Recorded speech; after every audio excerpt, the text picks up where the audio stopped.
Assalamualaikum warahmatullahi wabarakatuh. Perkenalkan, nama saya Amelia Putri dari Universitas Pamulang. Tonton videonya sampai habis ya.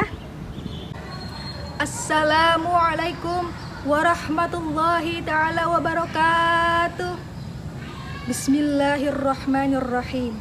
Allahumma iyyaka na'budu wa iyyaka nasta'inu wa bima'unatika yambalijul haqqu wa yastabin.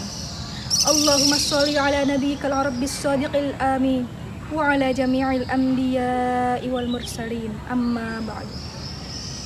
Marilah kita panjatkan puji serta syukur kehadirat Allah Subhanahu wa ta'ala atas segala nikmat dan karunia-Nya, sehingga kita masih diberikan kesehatan sampai saat ini. Sholawat serta salam semoga selalu tercurah kepada junjungan Nabi besar kita, baginda Nabi Muhammad sallallahu alaihi wasallam. Pada kesempatan kali ini, izinkan saya untuk bertausiah mengenai Muslim Dakwah Regeneration. Para penonton yang dirahmati Allah, berdakwah bukan hanya sebagai upaya kita sebagai umat muslim menyebarkan ajaran agama Allah dan membawa manusia kembali ke jalan Allah. Tetapi berdakwah juga sebagai jalan bagi kita untuk mendapat rahmat dan pahalanya. Berdakwah bukan tentang siapa yang menyebarkan, bukan pula apa jabatan yang mendakwahkan, tapi mengenai seberapa besar ikhtiar kita dan niat untuk membawa manusia kembali ke jalan Allah. Allah Subhanahu wa ta'ala telah berfirman dalam surat An-Nahl ayat 125. Bismillahirrahmanirrahim.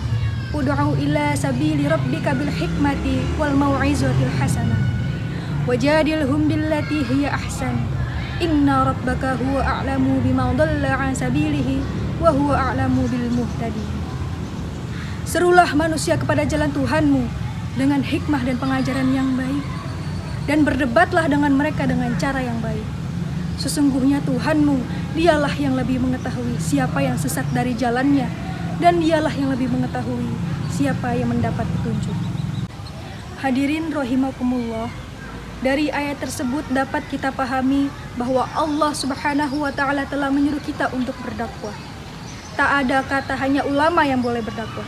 Tak ada kata hanya ahli agama yang boleh mensyiarkan ajaran agama Allah, tapi seluruh umat manusia. Perlu diperhatikan pula, tak hanya orang tua yang boleh mensyiarkan agama, tapi justru kita, para generasi muda, sebagai penentu masa depan agama. Di generasi Z ini, yang serba maju, serba modern, gadget dan sosial media tak pernah terlepas dari anak muda. Betul apa betul? Sebagai generasi muda, kita adalah penentu masa depan agama. Bagaimana tidak? Peran generasi muda bukan hanya sebagai pelaksana, bukan hanya sebagai yang menjalankan, tetapi sebagai perancang sebuah sistem yang layak dalam proses berdakwah. Dengan kemudahan yang telah Allah Subhanahu wa ta'ala berikan pada kita saat ini, seharusnya bisa menjadi jalan bagi para generasi muda untuk berdakwah, dan bisa menjadi panutan untuk sesama generasinya yang tersesat dalam kegelapan. Lalu siapa yang bisa menjadi suri tauladan, uswah atau qudwah? Siapa lagi kalau bukan baginda Nabi Muhammad sallallahu alaihi wasallam. Allah Subhanahu wa ta'ala telah berfirman dalam surat Al-Ahzab ayat 21. Laqad kana lakum fi Rasulillahi uswatun hasanah. Sungguh telah ada bagi kalian pada diri Rasulullah itu suri tauladan yang baik. Selain itu, Ashabul Kahfi juga disajikan dalam Al-Quran sebagai contoh lain dari perjuangan para generasi muda yang menjaga idealisme dan prinsipnya untuk melawan lingkungan yang salah dari keyakinan yang lurus dan menyimpang. Mereka dipilih Allah sebagai bentuk tauladan panutan bagi seluruh para generasi muda. Para pendengar yang dirahmati Allah, maka dari itu, untuk menjaga eksistensi dakwah pada zaman ini, berdakwah harus beregenerasi menjadi kegiatan yang menarik dengan dibalut kreativitas dan dimanfaatkan oleh para anak muda melalui sosial media.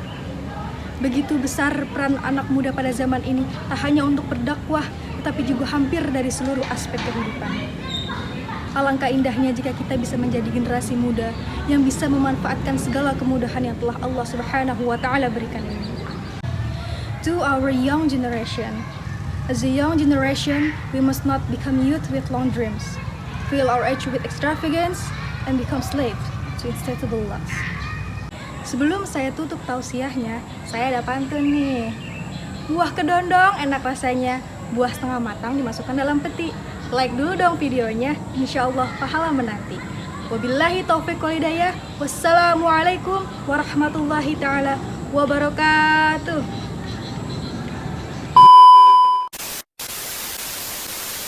Assalamualaikum warahmatullahi wabarakatuh.